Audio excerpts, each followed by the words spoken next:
প্রার্থনার দিনে প্রার্থনার ঘরে যুক্তরাষ্ট্রের মিশিগানে ঘটল রক্তক্ষয়ী বন্দুক হামলা। গির্জার ভেতর ও বাইরে গুলিতে নিহত হয়েছেন 4 জন, আহত অন্তত 8 জন। কিন্তু কেন এমন ভয়াবহ ট্র্যাজেডি আবার ঘটল?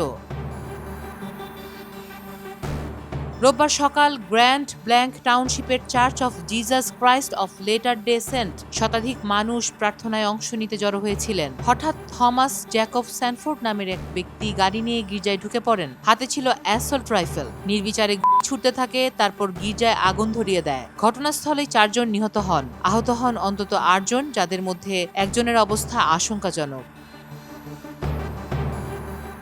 খবর পাওয়ার মাত্র কয়েক মিনিটের মধ্যেই পুলিশ পৌঁছে যায়। গির্জার পার্কিং এলাকায় মুখোমুখি হয় হামলাকারীর সঙ্গে। দ্রুত অভিযানে পুলিশের গুলিতে নিহত হয় স্যানফোর্ড। পুলিশ জানায়, কমিউনিটি এখন গভীরভাবে শোকাহত। আহতদের চিকিৎসা চলছে। পরিবারগুলোর জন্য খোলা হয়েছে হটলাইন। কিন্তু প্রশ্ন রয়ে যায়, একজন প্রাক্তন মার্কিন মেরিন যিনি ইরাকে যুদ্ধ করেছেন, তিনি কেন নিজের কমিউনিটিতে এভাবে রক্ত ঝরালেন? এটি কি কেবল মানসিক স্বাস্থ্য সংকট, নাকি যুক্তরাষ্ট্রে বন্দুক নিয়ন্ত্রণহীনতার ভয়াবহ উদাহরণ? বারবার এমন ঘটনার পরও কি সমাধান খুঁজে পাওয়া যাবে না?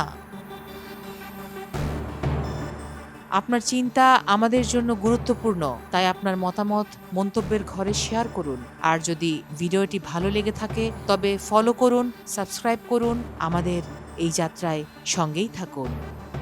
ফারাহ দিবা, ভয়েস অফ বেঙ্গল।